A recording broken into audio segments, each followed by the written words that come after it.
Everyone, thank you for joining us this Sunday. We will be starting in the next few moments.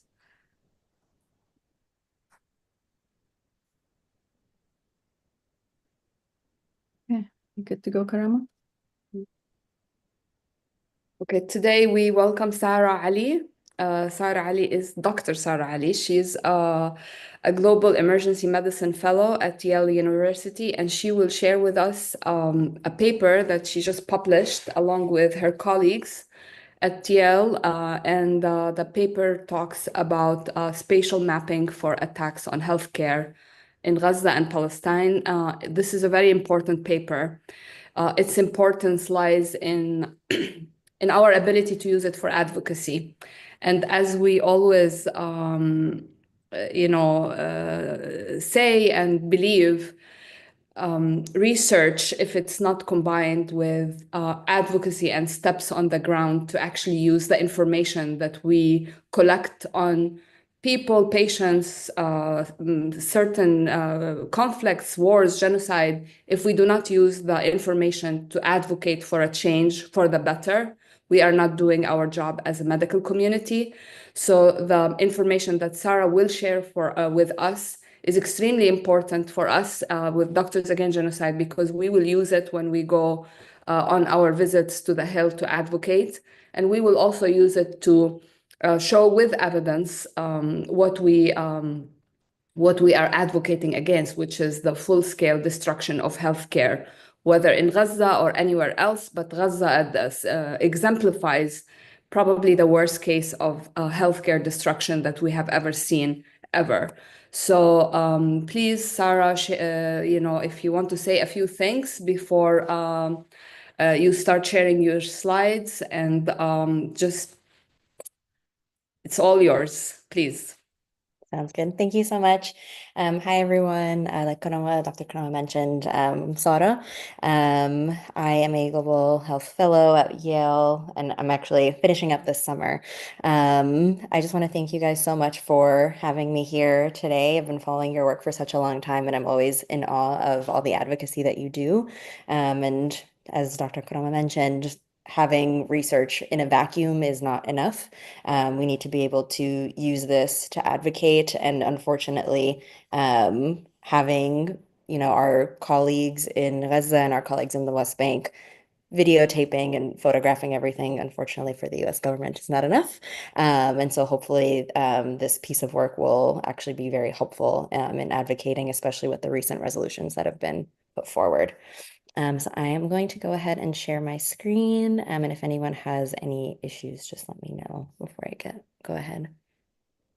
Does this look okay? Yes, this looks perfect. Go ahead. Okay. So I'm sure everyone here is not a stranger at all to what we have been seeing on the ground, both in Gaza and in the West Bank, and actually escalating in the West Bank since the ceasefire that happened in Gaza. So the point of today's talk is essentially to go over the findings and hopefully help everyone here have some good evidence that's quantifiable and able to be put forth in these meetings that you guys have on the Hill coming up next week. And then, of course, moving forward. Before I actually get started, I do want to shout out my co-authors, without whom none of this work would have been possible. There are a lot of people that have done work on this. So we have Daniel Anderson, Hani Moefi, Chinyi Wang, Tashara Sarpanini, Danielle Poole, and Mohammed Sop. And then I just want to give a very special shout out to Danielle, who's here, and then also to Tashara Sarpanini, who did a lot of the spatial analysis on this. So why are we talking about this? I'm sure everyone here in this audience is very much aware of the scale of destruction of both infrastructure as well as healthcare workers. Healthcare Workers Watch is a Palestinian-led initiative that has been tracking the arrest and killing and injury of healthcare workers in Gaza since everything started on October 7th. This number is without the confirmed numbers up until September 20th, but I think at this point we've actually reached 1,000 healthcare workers that have been killed, unfortunately.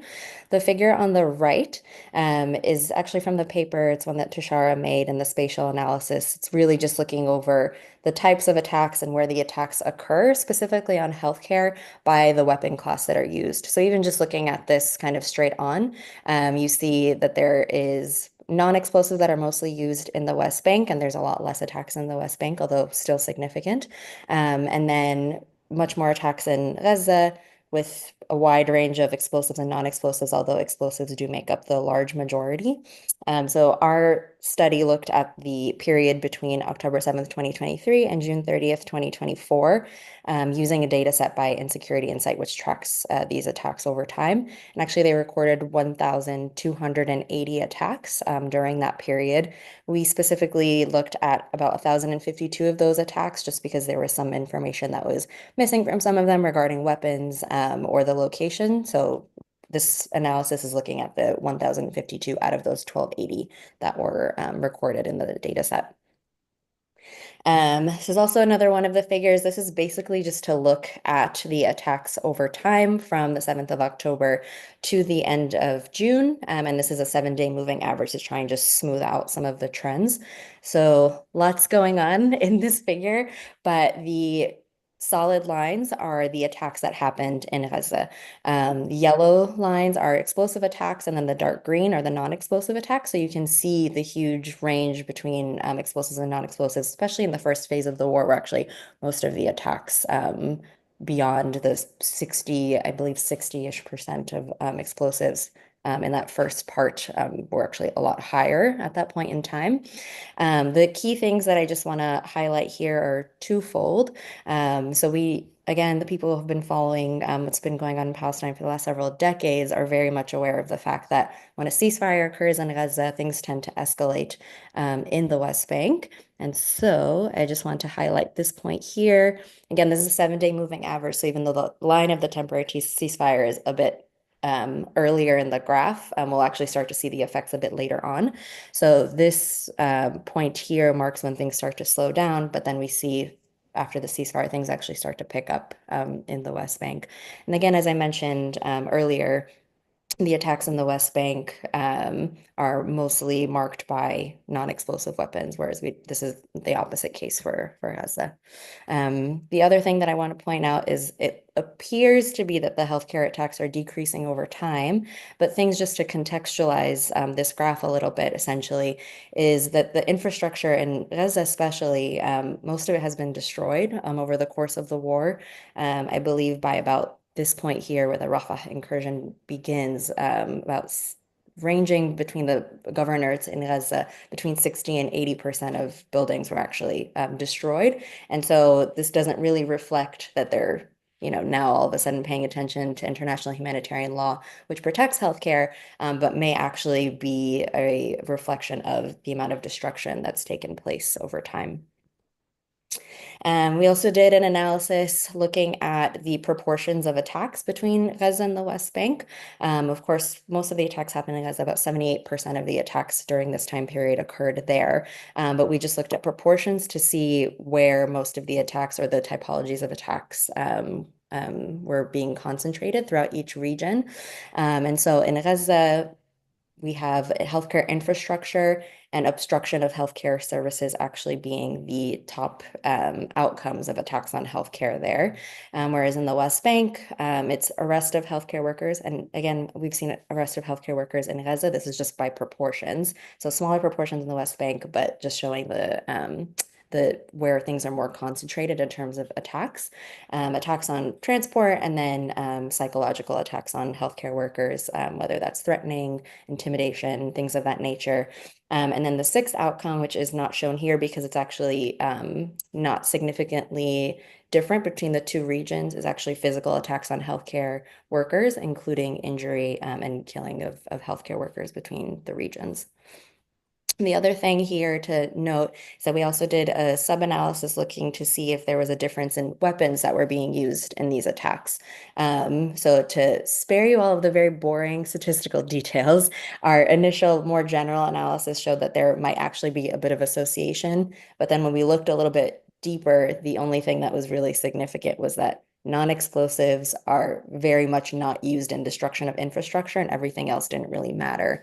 The reason I bring this up is because people talk about having a global arms embargo in terms of like just general in terms of types of weapons versus having very targeted weapons being part of the arms embargo. But this analysis is, I think, really poignant in showing that it doesn't really matter. The weapons that they have access to are being given to them over time, that they will use whatever it is at their disposal to do these attacks on healthcare. This graph here essentially is just showing attacks on healthcare workers over time, and this is inclusive of both Gaza and the West Bank. And then things just to highlight here is that every time there is a siege of a hospital, we see spikes in arrests of healthcare workers. And again, I think a lot of us know this already intuitively, but just to have the numbers there to really support that when you go forth and do your advocacy, I think is really important. And then here, Tashara did a spatial analysis of MK84 bomb craters.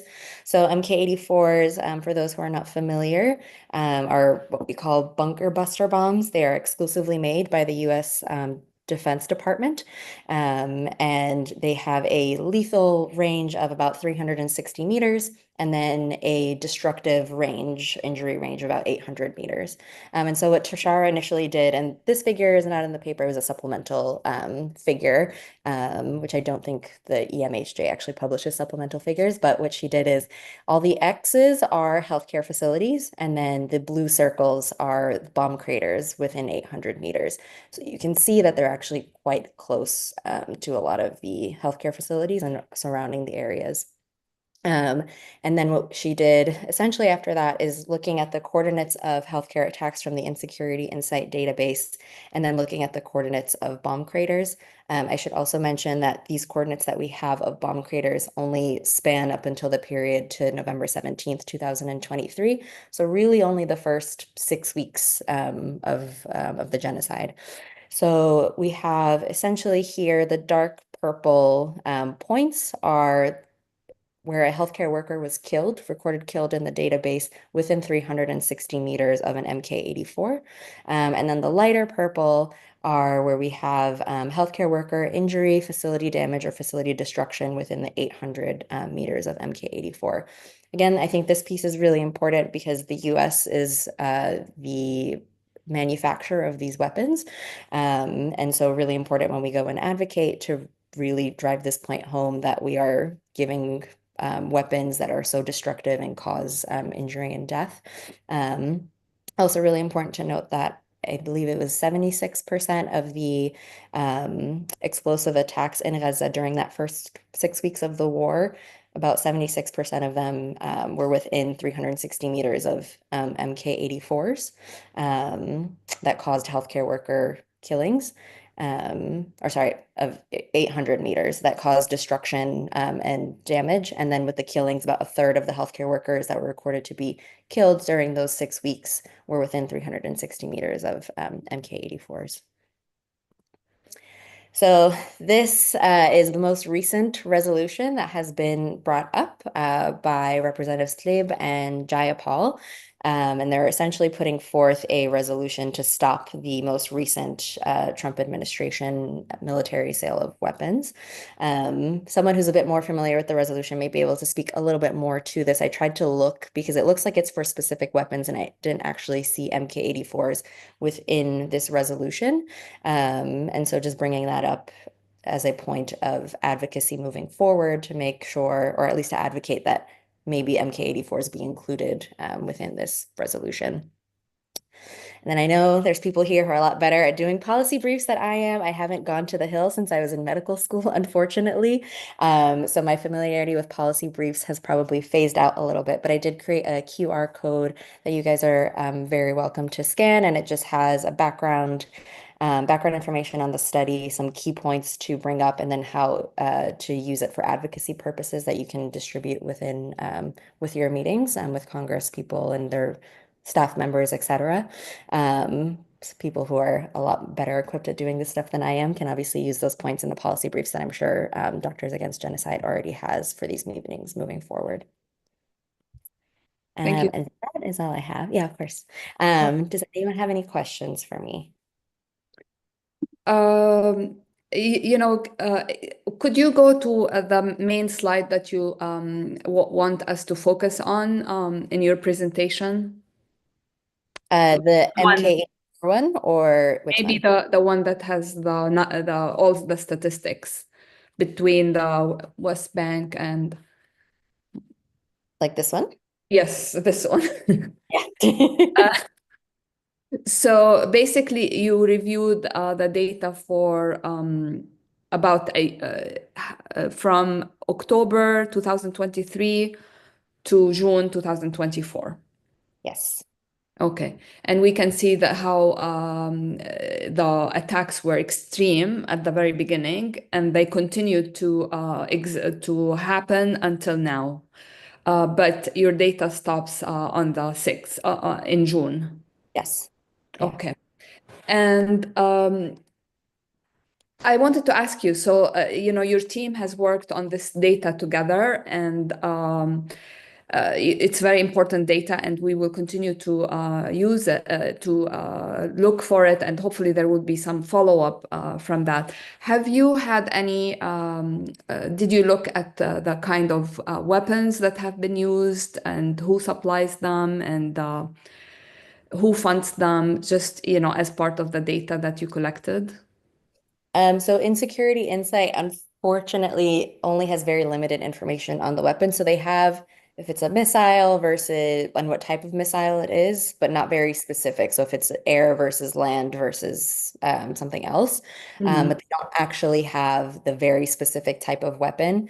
The part of it, the MK-84, so we have the coordinates for the bomb craters, and then we had the explosive attack. So we were able to triangulate that data to see if it kind of fit within that data set that we had. But unfortunately, the Insecurity Insight data set itself doesn't have the very specific types of weapons or who supplies them. And so the most detailed information we have about that is just by doing that triangulation for the first 6 weeks of the war. And then we know that MK-84s are exclusively supplied by the US Department of Defense. Is it possible to conclude from this that the largest weapons were used at the first 2 or 3 months? It looks like the most intense time was, yes, during the first couple of months of the war, but of course, within the limitation that this data set, as you mentioned, ends at the end of June. But yes, the most intense time, I think, even in terms of, unfortunately, like people have been killed in Gaza, were during those first couple of months of the war as well. And what about the crates? Are the crates the largest at the very beginning, or are you able to tell from the data you collected? The craters within 800 meters of destruction of healthcare facilities or damage of healthcare facilities or injury of healthcare workers was 77% of the explosive attacks within that 6 weeks period. And then in terms of killing of healthcare workers, it's about 33% within the lethal range of MK-84s. So still a significant proportion from those first 6 weeks, just in terms of those outcomes that are within the range of the bomb craters. Okay. Yeah. Well, thank you. That's very valuable data. And I think, in order to understand it, one has to read the paper and, review it. It's a lot of information. And Yes. I think, just looking at it, I would love to see whose weapons are these and what kind of weapons are being used, especially because we are supporting the JRD resolutions in the Congress and the Senate, and this data will be very important. These are the American 2,000-pound bombs that have been dropped right next to the hospitals or right on the hospitals or, killing healthcare workers. So very, very valuable information, and I'm sure we will continue to talk to you about it. Absolutely. If anyone has any question, yeah, there are a few questions. One question is, Drama, if you don't mind. Okay, yes, go ahead. Go ahead with the question. That's fine. Yeah. So one question is, who compiles the data in the Insecurity Insight database? So Insecurity Insight has a team of people that, one, they actually do some media scraping, but I think there's also bodies that report to Insecurity Insight. They actually have a very neat on their website, they have like very specifics. In terms of healthcare workers who are killed, they actually try to double confirm. So it looks like they have underreported some of the healthcare workers being killed, just because that one's a little bit more stringent to do. So even when we wrote up our discussion for the paper, we said that a limitation is probably that some of it is underreported just because of how stringent they are with specific reports. And when you say they, is it the Gaza Health Ministry of Health? In terms of, you mean for who's reporting the Yeah. healthcare workers being Yeah. killed? Who's stringent? Yeah. Oh, the Insecurity Insight is very stringent about what they include in their data set. So they do reports and they do like a double confirmation, I think specifically with the healthcare workers who are being killed. So even if they have the names, they also need to have the location of where they were killed. Otherwise, it's not included in the data set. I see. Okay. And another question from Mariam. Could you repeat the verified number of healthcare workers' deaths and the time period? Yes, so I think in terms of, so healthcare workers watch within this time period up until June 30th. I believe they had recorded around 460-ish. I don't remember the exact number between this period. And then I believe those figures were corroborated by Medical Aid for Palestinians. Within the Insecurity Insight data set, I believe they only recorded about 200-ish healthcare workers who were killed, again, because of how stringent they are with recording it within their data set. So it's probably underreporting, especially since we have two other independent reports that say it's about 460 to 500 killed within that time period. Okay. Nidal, if you want to. Yes, yeah, thank you, Sarah. This is very valuable, very important information. And as Karama said, I mean, we need to put this data into action and use it to expose these crimes and advocate against them. I mean, what I noticed that is mostly it's relying on aerial data about the attacks on the hospitals or in their vicinity. But we know firsthand that many healthcare facilities and healthcare workers have been attacked with quadcopters, with explosive devices. You know, those autonomous machines that they deployed close to the hospitals. We actually have videos of those, especially in Kamal Erdogan, and also there was also direct targeting with snipes and stuff like that into the hospitals, OR rooms, patient rooms. Is that included in your research? The research that we did really only use the Insecurity Insight data. So whatever it is that they were able to confirm and include, those are all that's included. But I wouldn't be able to differentiate between like the reports on the what reports on the ground specifically are within the data set, just because I don't think they have the sources cited within the data set, at least the publicly available one at the moment. Don't have that information. Sarah, a lot of people are asking for your data. Would you mind putting the link for the article in the chat so that we can share it with everyone? Because the article will have all the information. Fortunately, the article was published, so that's very helpful. I will put it in the chat. And while you're doing that, there's a question from Mariam. Can you, no, not Mariam. We answered Mariam's question. How many healthcare workers are now held in detention? Is there a person-to-person campaign to free healthcare workers currently detained? From John Stolfsus. So I think at some point there was 450 healthcare workers, detainees that have been held. As far as we know, without charge. We know that Dr. Hussam Abu Safiye, who is really the poster picture for the healthcare detainee, he was held from Kamal Adwan Hospital. As he walked to the Israeli tank to actually negotiate with them that they should not bomb his hospital. He was detained right there and then, and he was denied access to a lawyer for weeks and weeks and weeks, and without charge. And only recently we heard that he now has two lawyers, and his detention has been extended to 2 months.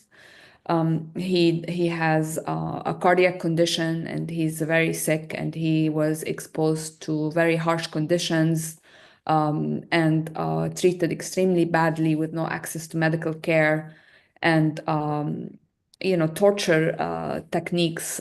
And he is now in a different prison, I think, Offer or something, with access to lawyers. But unfortunately, what we know about him is that he's going to be there for another 6 months, which is really atrocious for a pediatrician to be held without charge. And if you listen to our webinar from last week, we had Dr. Khalid Al-Sair as our guest, and Dr. Khalid was also detained for 7 months, and he was exposed to extreme condition, torture. His hands were cuffed for hours and hours. And I encourage everyone to go back to our webinar from last week and listen to Dr. Khalid's testimonies. So we know that our colleagues are being held in prisons under extreme conditions, and they are tortured. We do have a campaign to release them, and if I'll share it with the chat. And it's not just for one person; it's for everybody who is detained. We know that hospitals, when they miss one person or two doctors or two nurses, they become understaffed. So imagine having 1,000 healthcare workers killed and 500 detained. So it's a very dangerous and harmful situation. Yes, the chat is disabled, but if you have questions, please put the questions in the Q&A, and we will go through the questions. And we just posted the article for the Sarat article in the chat. Another question is, are you aware of any research that details how long it would take to replace the healthcare workers killed in Gaza as a workforce, let alone rebuild the infrastructure? As physicians, we know how long it takes to educate, train a single doctor for a specialty, 11 years minimum, depending on the specialty in the US post-high school. I don't know if there's such a research. Yeah, I'm not sure of anything that exists either. I think some people have tried to comment on how long it would take to rebuild just the infrastructure in general, but I am not aware of anything that's specifically looking at the healthcare system. Yeah, I mean, whatever it is, how long it takes, that's something that is up to our people in Gaza. They decide what they want, but the most important thing is to end the siege on Gaza. And for the past 9 days or past 10 days, there has been complete siege where food, water, and fuel is not allowed, no medications, and nothing is getting to Gaza as a form of collective punishment. And that is what is most concerning to us, because again, they're using starvation as a collective punishment, and they're using siege as a collective punishment for a whole population made of 50% children. So it is an extreme situation, and Israel is holding the purse strings, and it should not be given such power over 2 million people. And that is what we should be advocating for, no matter what. Our advocacy is being attacked left and right. The students have started mobilizing again, and the response has been swift, angry, and vicious. And we are aware of that, and we continue with our advocacy. This is not something that we should be silenced on or censored on. This is an absolute emergency. Yeah, and we should not also underestimate the number of healthcare workers who have been injured also. I mean, I don't have figures, but the numbers are much higher than the ones who have been killed and more than the ones who have been detained. And also the numbers of healthcare workers who have been forcibly displaced from, their workplace, from their hospitals. Some of them managed to stay in the hospital, but many of them were forcibly displaced. And as we heard from Dr. Khalid last week, I mean, he and his family live basically in a nylon tent, and it takes him a long time to come from this tent that has no um, basics of life to come to the hospital just to make a phone call or to have any connection or to have any access to life. And he considered himself the lucky one that he's at least able to come to the hospital. Many of them actually are displaced in remote areas that they're not able to come or make it to the hospitals. So the impact on the healthcare system is it's not just the number of healthcare workers who have been affected, whether killed or injured or tortured or displaced.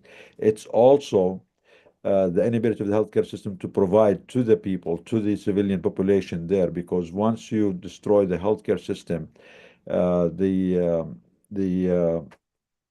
impact of this on the people who already have been going through 20 years of siege, then 16 months of non-stop bombardment, displaced, have all kinds of chronic illnesses, acute illnesses, injuries, life-changing injuries, and at the same time, most of the hospitals and care facilities are destroyed and understaffed because of all what we mentioned above. So the impacts are huge. I think it will take us decades and decades to come up with accurate numbers or projections.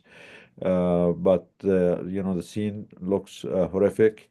Many places actually we still don't have access to. There's still in the last 8 days nothing entered Gaza. There's a complete siege and blockade on Gaza from all directions. Not a gallon of water entered Gaza in the last 8 days.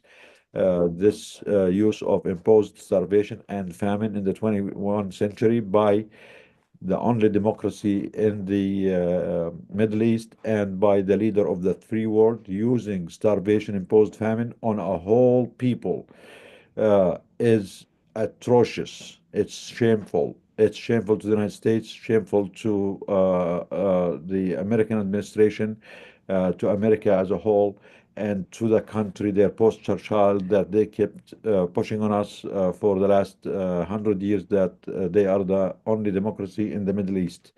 Uh, Rather, they are the only country in the world now that is allowed with impunity to exercise imposed famine, complete siege blockade on a whole people, including more than 1 million child, women, civilians, elderly, people who have chronic illnesses. When we talked to Dr. Abarish a couple of weeks ago, he's the deputy of the health minister. He said 40% of the patients of dialysis that they know of have died because of lack of access to dialysis units and the proper care. And the ones who are there are at the brink of death because they don't have enough machines to do their regular treatment, their regular dialysis. They cut their hours to one-third of what's supposed to be getting. And we are afraid with the lack of fuel now, since there is 8 days now of complete blockade, there is going to be full shortage of fuel to the hospital, to the dialysis units, that all of these people might die soon within the next few hours or few days. This is should be an alarm to all of us. Unfortunately, no one is speaking about it now. The situation is very dire, it's very horrific. A whole people, imagine what happened here in the United States, the biggest country in the world, when we had COVID. Just when we heard there is COVID, every place was out of supply, was out of food, was out of sanitary products. Imagine Gaza has been under siege for 20 years, under genocide for more than 18 months, and now nothing is allowed to get in. Nothing is allowed to get in. Imagine yourself, your situation, if you are living there. Sarah, we cannot appreciate, we cannot honestly be grateful enough to your work and your colleagues. This is evidence collection. This is also a proof to the world of what's happening. It is something, as Karama and you said, these analysis and data collection, we need to put them to use and wake up the world to the crimes that are being committed. No research in the world is useful if we just put it in academic files and close the doors on them. This is research in action. Your work is really powerful, and I think you will be joining us to DC once you come back from Britain, I think in a couple of months, and maybe Danielle is trying to join us this coming week or the week after. So we really appreciate all what you do. You are an example of what a scientist looks like. The integrity of the scientist, the one who cares about the data and cares about putting this data to the public to know what is happening. We are not going to abide by our institutions that exercise academic futility, and they don't even allow us to do research where we need to do it. And if we do it, they try to silence us. I mean, you are lucky you were able to publish this, but unfortunately, many research paper, many data about the situation in Gaza and other areas in the world that needs to be published have been censored by these major academic journals, by the major institutions, that silencing of doctors, scientists, activists, and people who care about human rights by these institutions is a complicity in the genocide. And as we mentioned many times, it is part of the genocide enablement complex. They want to bury this. They don't want people to speak about it. They don't want the general public to know about it. The mainstream media is complicit in this. Our major institutions, universities, the Ivy League, especially the Ivy League, are the most complicit. And despite all of this, the Trump administration is going after them. This should be maybe a learning point for them, that trying to silence the truth just to please the extremists here and there is not going to help you. I think they would have been on the right side of history if they allowed the students who have been speaking up against this genocide to really express their frustration, and they should be actually on the side of the student. They should be themselves leading this charge against the genocide, the atrocities that's happening in our name with our taxes. So they tried to please the elites, the powerful, who are making tons of money from this genocide by sending more weapons and more bombs. And despite all their effort to please them, now they're still going after them. It is maybe a learning opportunity for all of us. Always be on the right side of history. Always say the truth, because no matter what happens, at least you have your own peace of mind. You were on the side of the victims. And even if you get sanctioned, or if you get disciplined, or you get repressed, you'll at least have the integrity that you try to do the right thing. Those people who have the double standard and try to please those in power, those in the war machine, just to get by, will end up um, being disciplined and losing their jobs, like all the heads of the Ivy League, the Harvard and the MIT, who lost their jobs despite trying their best to repress the students. So it was for them a lose-lose situation. And what we hear at the Columbia University now, trying to silence the students who are trying to speak up against the genocide, against these atrocities. They are silencing the students, and at the same time, the Trump administration, stop their funding. So it's just shameful. It's shameful for us in the 21st century to be led by institutions like Harvard, like Columbia, like MIT. And MIT is the most notorious, because all these drones that are killing children, mass murdering children and women and elderly in Gaza and everywhere else in the world, have been, manufactured by research done at MIT, and they're proud of it. They're proud of leading the research or creating the most lethal weapons of our time, to kill civilians and to kill children and mass massacre children. It just tells you that these institutions that should be leading us to better humanity and better future for all of us are actually leading us to a future that is very dangerous for us, for our children, for our future generation. They only work for the elite, for the hyper wealthy people, for the special interests, for the APAC, for the lobbies. And we as the people, we should continue to speak up, continue to push against them, and try to reclaim these institutions and these academic places for the people, not for the military-industrial complex. We have our guest from Gaza. He's running a little bit late because it's iftar time for him and because of the time There saving. are a couple of questions Yeah, that before we move, I mean, yeah, we're gonna wait for him so we have more time to discuss with Sarah. Yeah. Go ahead. So there, Teresa Shomali or Shomali, she's a doctor from Chile. She just put a question here. Why are 2 to 3 medical organizations allowed to enter Gaza on a humanitarian mission?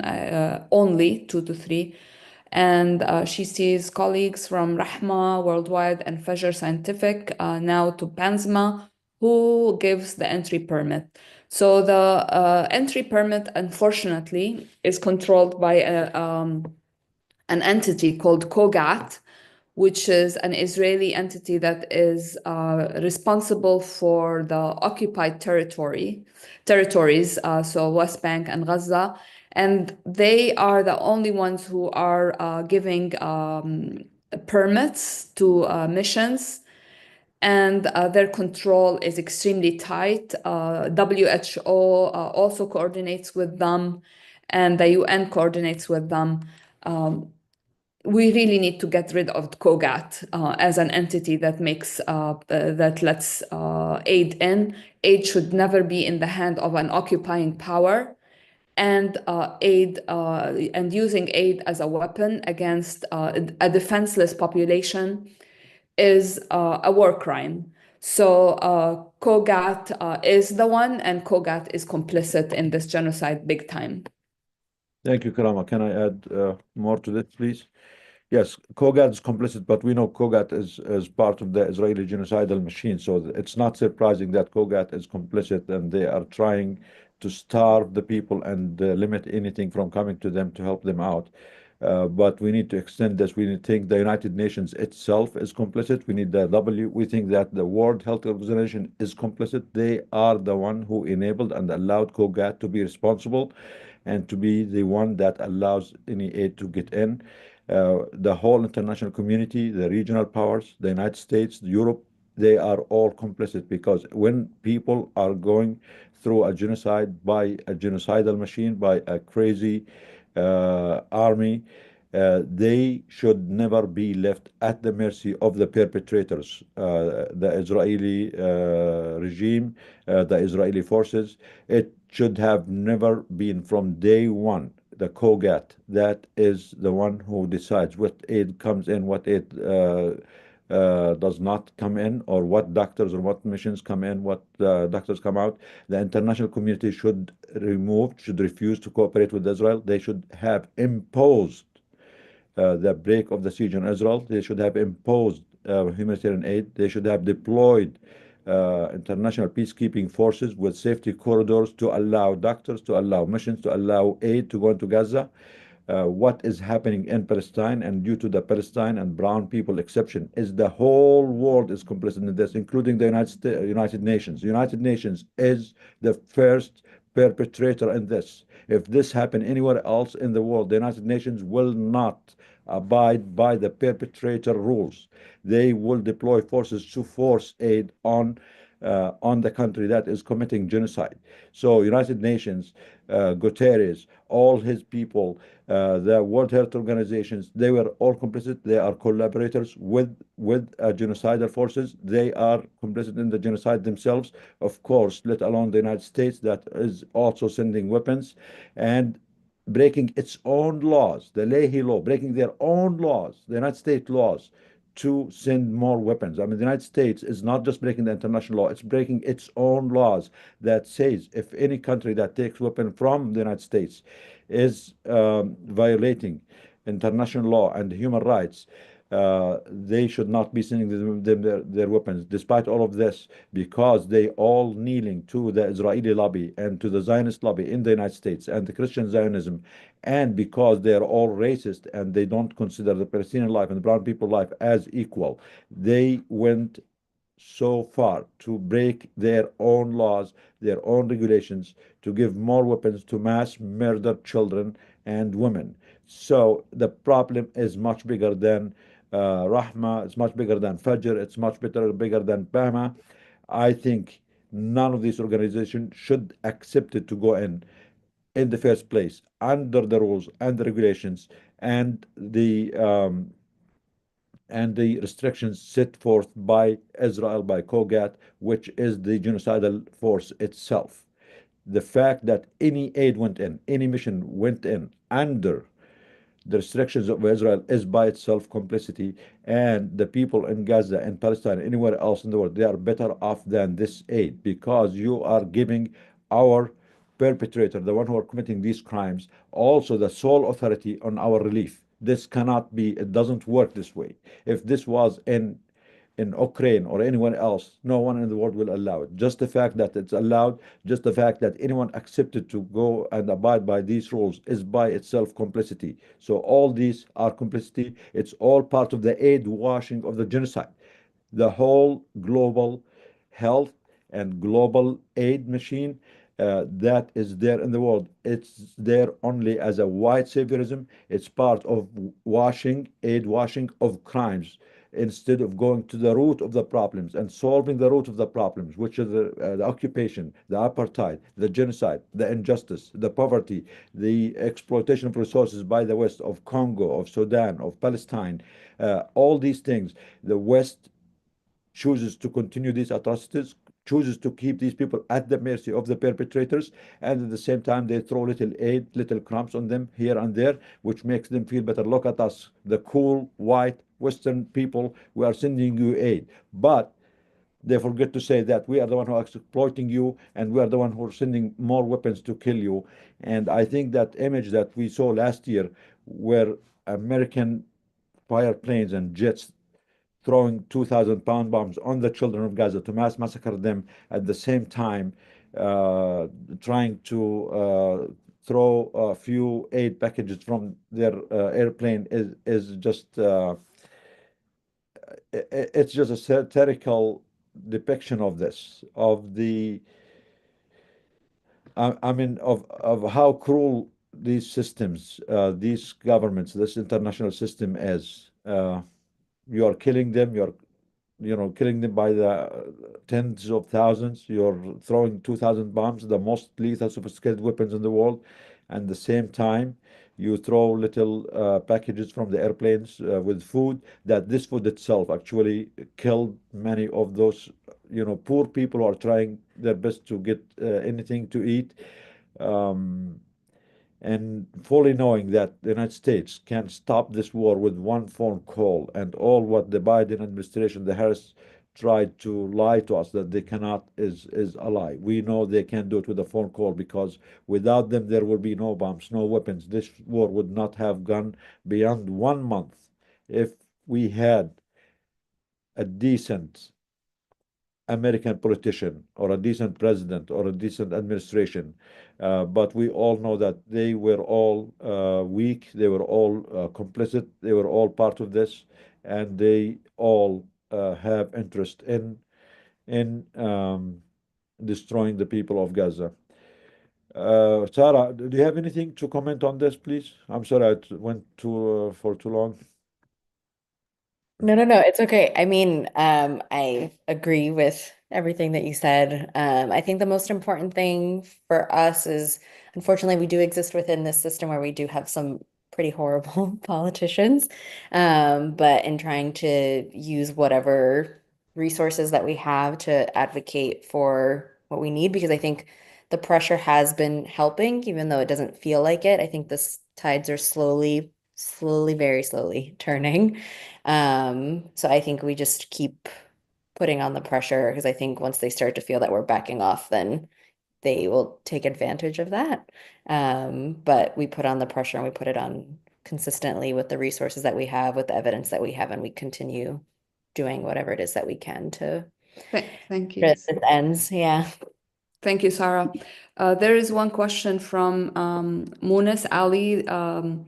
The US is ignoring its own laws. They know it, but prefer to ignore it. The question is, what steps can doctors against genocide take to neutralize US interests in Xinjiang?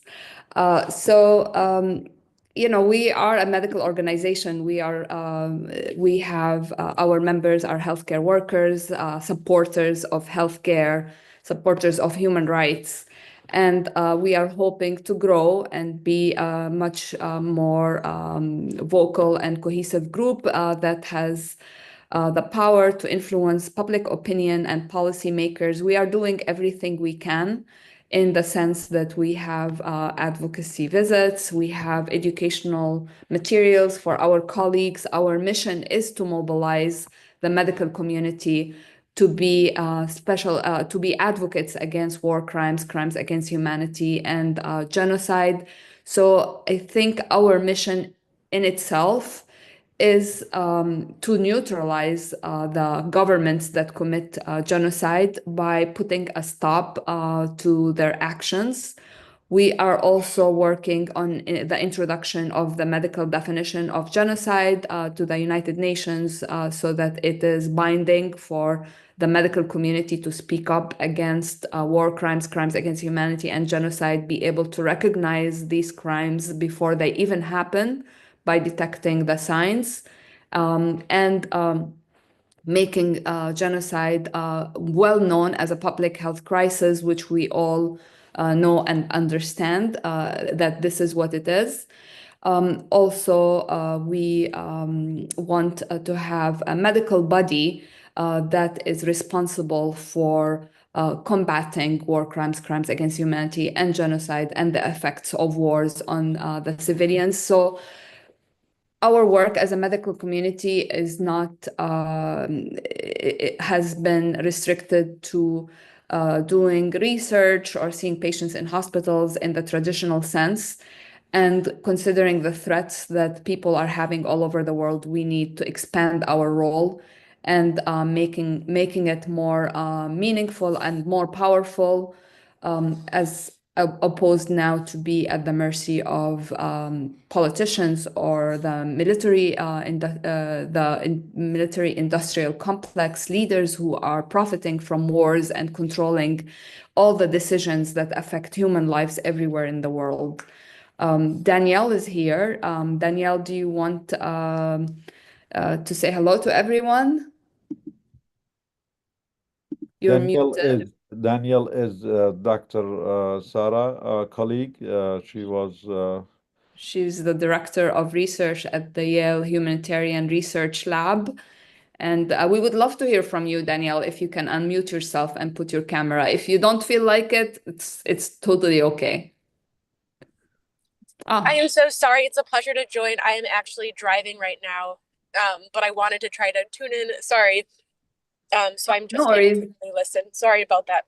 Whenever you get a chance, please try to join Yeah. us, even for a few minutes. So until Danielle can join us and until Ez from Gaza can join us, I want to add to what Dr. Hawash mentioned about what can Doctors Against Genocide do. Actually, Doctors Against Genocide can do a lot. It can put the whole world stand still if you all join us. We can only have power with numbers. Never underestimate the power of the healthcare system. The healthcare system in the United States, in the West, any country in the world, globally, we can put the whole world to stand still in one day if all our colleagues join the call, if all our institutions join the call, because one day of strike in the healthcare system anywhere in the world can make every politician and force every politician to listen. But we need your voices. We need every one of you to join. Unfortunately, we are a newer organization. We are a newer movement. We are a small organization, but we are growing with all your work, with all your voices, with all your efforts. And at the same time, unfortunately, all the major medical and healthcare institutions in the West, especially in the United States, have been silent, have been complicit in the genocide. Many of them even refused to call for a ceasefire when children were mass murdered every day. Many of them were hiding with the false um, understanding of medical neutrality, which they use selectively. They use it as an excuse to stand or to be silent on a genocide when they wish, and they use it as an excuse to say something when they wish, depending on the color of the victims. So the major medical institutions, including the American Medical Association, all the major medical American or healthcare associations, all the ones in the West, also in Britain, in Europe, and all the major Ivy Leagues, medical schools, all these people there have all been complicit in the genocide. At Doctors Against Genocide, we say neutrality means that we as healthcare workers have the duty, we are bound by our oath to serve every victim, regardless of their color, religion, their nationality.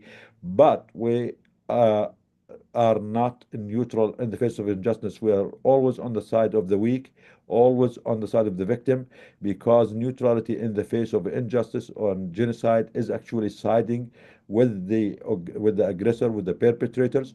We are impartial means we do not play politics. We are always there to protect life, every life, regardless where this life is, whether it's in the United States, whether in Palestine, whether in Congo, whether in Sudan. That is our moral obligation to protect life, every life, no matter what, and always stand on the side of the victims and on the weak. If more and more colleagues join Doctors Against Genocide, mobilize, that is actually the premise of the Doctors Against Genocide. When politicians fail, when international institutions fail humanity, when they fail the children of the world, when they fail their duty to protect the civilians of the world, we as doctors and healthcare workers find it upon ourselves that we are the last line of defense for the children, for the women, for the victims, for the vulnerable communities. That's why we started Doctors Against Genocide. That's why we are organizing. That's why we are mobilizing our people, our colleagues, our community. The more of us are there, the more pressure we can yield on the medical community, on the medical organizations, on the politicians. And once we are strong enough, believe it or not, I really think we can change the world and we can create a world where the sanctity of life is uncontroversial. No one, no politician, no country, no government, no gangs have a license to mass murder children, whoever they are. And regardless of who's right, who's wrong, regardless of what politics do you have, regardless of which side you are on, the sanctity of life should always be respected. The children should always be protected. The civilians should always be protected. The hospital should always be protected, regardless of your politics, regardless of who started this and who started that, regardless of who's right and who's wrong, regardless of what color you are, regardless of which country you are. Life is sacred. We go to school to protect life. We spend years and years learning how to protect one life. How should we stay silent when hundreds of thousands of lives are being murdered needlessly for no reason, that there is an interest for the politician or a failure of the politicians, or that there is a war machine that is making tons of money of this, or because they see the lives of some people are less worthy than the lives of others? As doctors and healthcare workers who respect ourselves, who respect our integrity, who respect our profession, who respect our medical oath, we refuse to stay silent. And we think that every doctor, every healthcare worker in the world who respects themselves, respect their humanity, respect their profession, should speak up, should do all what they can to prevent and to stop these crimes, prevent them from happening, and if they could not, try to stop them as soon as they can. Anyone, any doctor, any healthcare worker, any medical institution, any medical organization who is silent on genocide and mass murder of children have failed their Hippocratic oath. They have failed medicine. They have failed themselves. They have failed their humanity. They should resign. Their license should be taken away from them. They are the ones who should leave these institutions to the doctors who dare to speak up for life, for the protection of life, not us. So, if your doctor, if your healthcare worker, if your hospital is still silent on the genocide, fire them. Go to doctors and healthcare workers who care about life. If they do not, if they are silent on a genocide, you cannot trust them with your life. You cannot trust them with your children's life. If they are silent on the mass murder, 20,000 children in Gaza murdered, and they are silent on that. How do you expect them to care about your child life? For them, you are just a business transaction. The life of your child is just a business transaction. They want to make the money without making any mistakes. They don't want to get into lawsuits, and that's it. The minute you leave, your relationship with them is done because they don't care. You are just a money maker. How can a huge organization, the largest medical organization in the world called American Medical Association, have a huge political lobby, and they go to DC to lobby all year long? They spend millions and millions of dollars to lobby. Do you know what they lobby for? They just want to make more money. They just want to make more money. They never lobbied for anything for the patients. They never lobbied for anything for the victims. They never lobbied for anything for the poor people. They only lobby. They go to the sea to make more money for the doctors, as if the doctors in the United States are not making enough money. That is what they do. All these lobbies, the pharma, the big pharma, the military industrial complex, the American Medical Association, none of them lobby for the people. They only lobby for themselves, for their pockets. They want to exploit more of the poor, of the victims, of the patients, of their country, of the tax money. That's why we can do a lot if you all join us, because everything, every institution that exists today, whether in the West or in the East, is part of the genocide, is enabling the genocide, is the ones who created the circumstances for the genocide, and they all need to be replaced. They need to go, all of them. We need to decolonize everything, and we need to change all these institutions and bring institutions that are responsive to the people. They care about the people, about the life, about the poor, about the marginalized, about the oppressed, not to make more money for the elites and for the hyper wealthy. But thank you for this question. Yes, we can do a lot, but we need more and more of us. Thank you. There is another question about the psychology of genocide and how it affects the society's perception. And I wonder if Dr. Asfia Kader can hop in. So we do have a campaign called Sick from Genocide, and it's focused exactly on how the genocide is affecting people who are witnessing it and not able to do anything. And we actually have, it is on our website. It's called the Sick from Genocide campaign.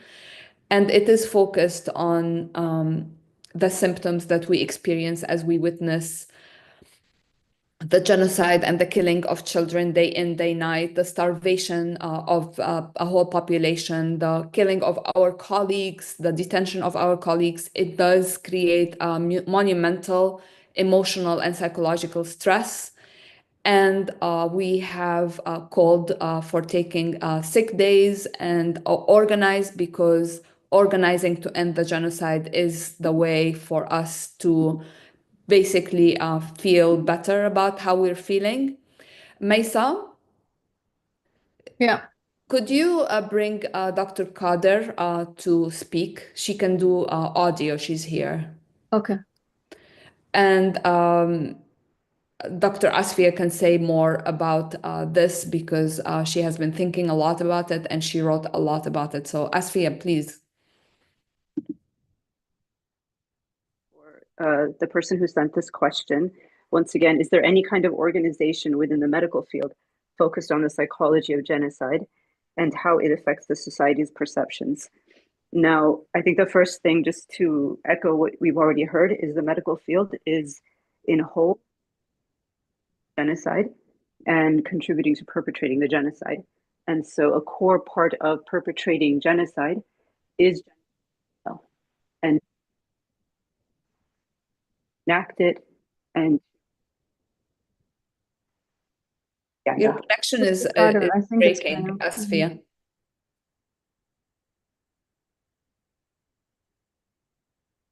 Oh, she's gone. Maybe she will come back. What organization is reliable to get aid into Gaza? Right now, it's extremely difficult to bring aid. We really keep nothing is getting in. Nothing is So, getting in. It's yeah, so we absolutely have blockade. the US and Israel both decided that, aid has to stop and starve the people who are already starved even more. So what is happening is really subhuman right now. So I don't know what we can do to help with this. I don't know of any organization right now that is able to get in. We will hear from Izzuddin Lulu, who is a medical student in Gaza. Here he is. He's here. Oh, And he is in touch with the missions and the medical aid. مرحبا عز الدين. everyone. يا هلا كيف حالك؟ كيف حالك؟ شكرا تمام إنك الحمد جيت لله معنا. بخير Thank you والله. so much. رمضان كريم. أيوة علينا معكم إن شاء الله. كيف كان الإفطار تاعك؟ ما بلاجر والله. So Iz is تمام والله الحمد لله، إحنا لسه عمال نخلص الإفطار يعني. صحتين الكونكشن تاعك بعرف شوي ضعيف، بس أنا متوقع في غزة. so Izzuddin is a medical student. الصوت واضح تمام. يعني مش كتير. ارجع احكي مرة تانية.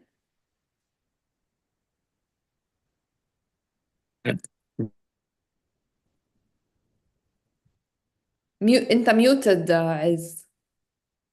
So while he's trying to figure out, Iz is a medical student. He is from the north of Gaza. He's the president and the CEO of Samir Foundation.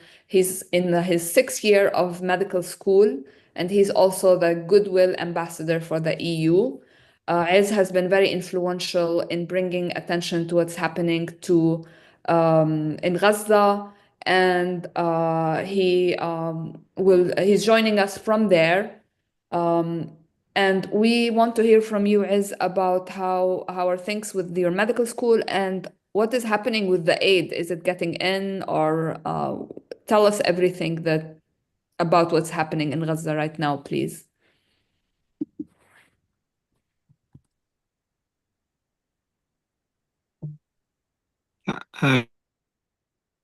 Can you hear me? Yes. Hello. Yes, we hear you can take out the video. It might thank be you. better for the audio if there's no video. So just turn off your camera. Okay, wait. Yeah, okay. It's better, right? It's very clear now, actually. Yeah, okay.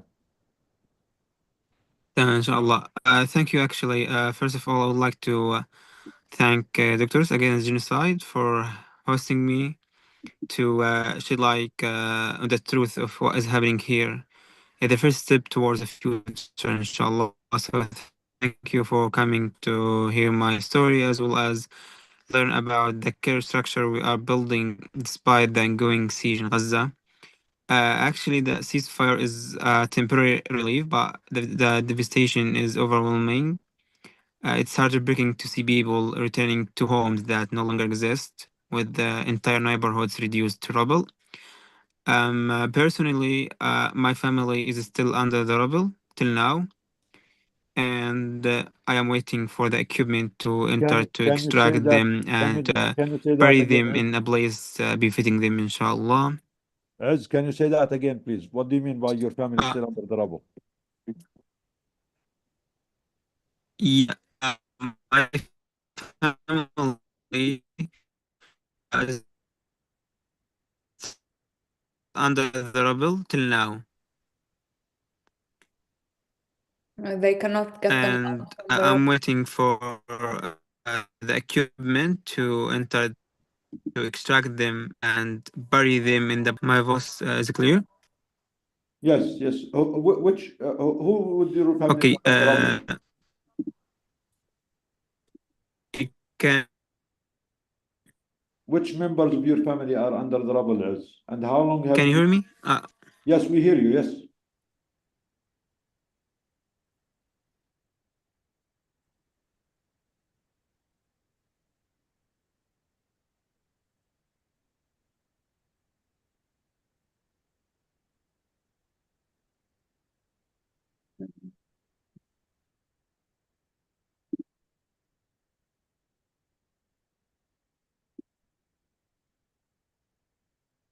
I'm sorry about that.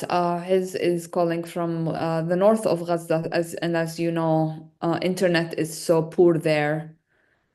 So we apologize for that. We'll give him a little bit. Should we switch to Asfia while we wait for Ez?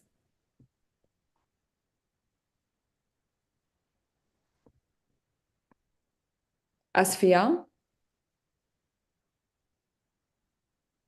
Oh.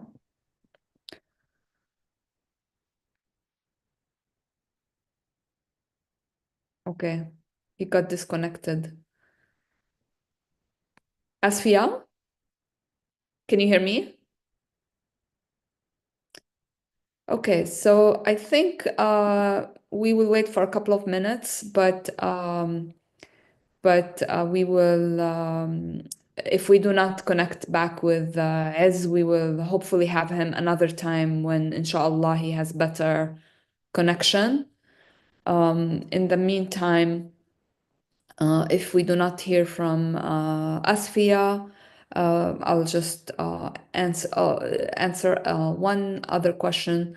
Anonymous said, I'm a university academic. Are there ways to help with distant learning? Yes, there are ways to help with distant learning. MedPal Academy has an online platform that provides medical education to all 2,300 medical students in Gaza coming from Al Azhar Hospital and the Al Azhar University and the Islamic University. If you go to our webinar list, there is a list of all the information about MedPal Academy and how to support and how to join the platform to support the students and actually participate in the educational opportunities there. And yes, we would love for all of the doctors in all over the world to be involved with the doctors and the students in Gaza. Are you back?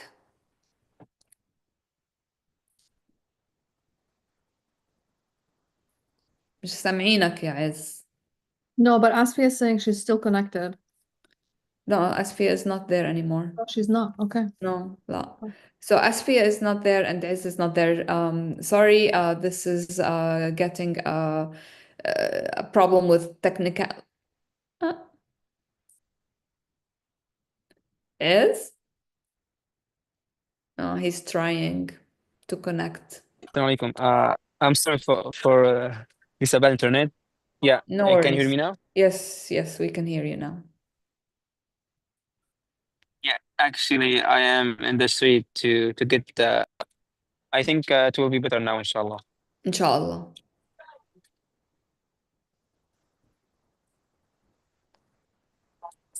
I think there's someone was asking me.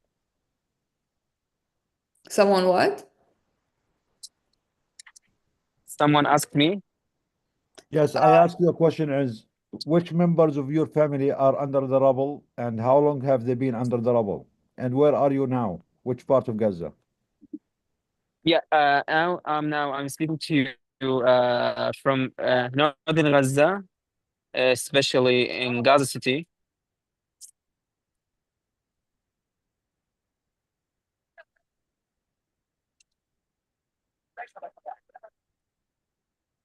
Ez?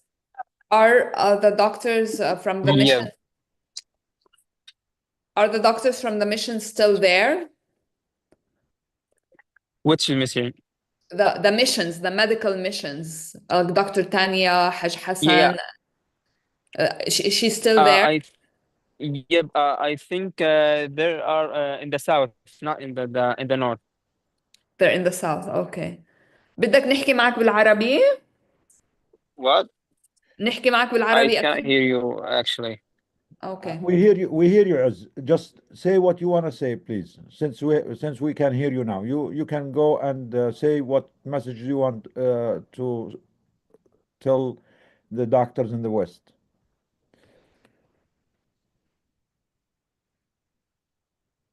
Do you hear us, Iz? Okay, maybe we can go to Dr. Asfia now for a few minutes until Ez maybe work a little bit on his connection. Dr. Asfia, are you there? خلاص, I think we should just try to bring Azzdin one other time and wrap up. Thank you everyone for your attention and Ramadan Kareem. And stay in touch, join us.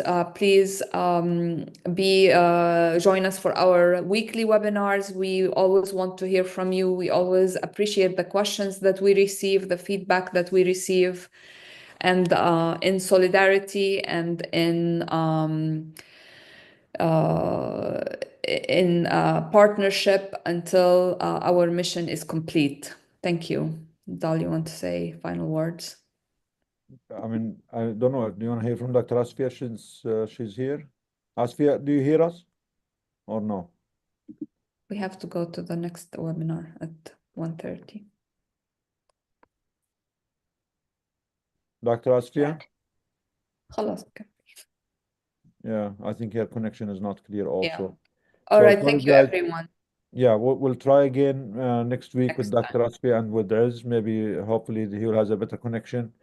We have to go because we have another meeting at 1:30 for our colleagues who are joining us next week on March 12th to DC to visit the senators and the representatives of this country who are sending more aid and more bombs and more weapons to kill children, mass massacre children.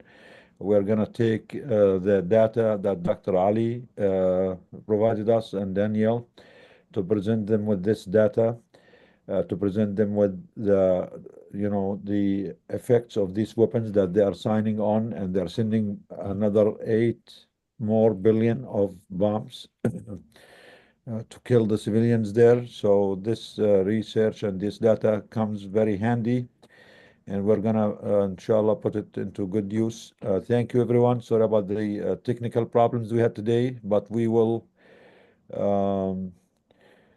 work on it, and hopefully next week we'll bring as back as a medical student who lost all his family. His family has been under rubble for more than 6 months, and he's still unable to recover the bodies of his father, his mother, his siblings. He managed to stay in the north and to help what he can with the victims, with the injured people. Again, he is another medical hero who we all, as a medical community in the world, should learn from their dedication, from their unwavering commitment to medicine, to health, to always stay on the side of the victims and not abandon your patients, not abandon your moral obligation. We are proud of you, Az. Stay strong. We'll try to connect you again. We are proud of your colleagues. You are our moral compass, you and your colleagues and all the doctors, healthcare workers in Gaza. Thank you, everyone, for joining us. Please spread the word. Please ask more people to join Doctors Against Genocide. We want this movement to get bigger and bigger so we can be the ones who make decisions in this world to protect the vulnerable, not leave it at the mercy of the corrupt politicians who are bought, who have no integrity, who only care about their political status and their seats and how much money they can get from lobbyists here and there.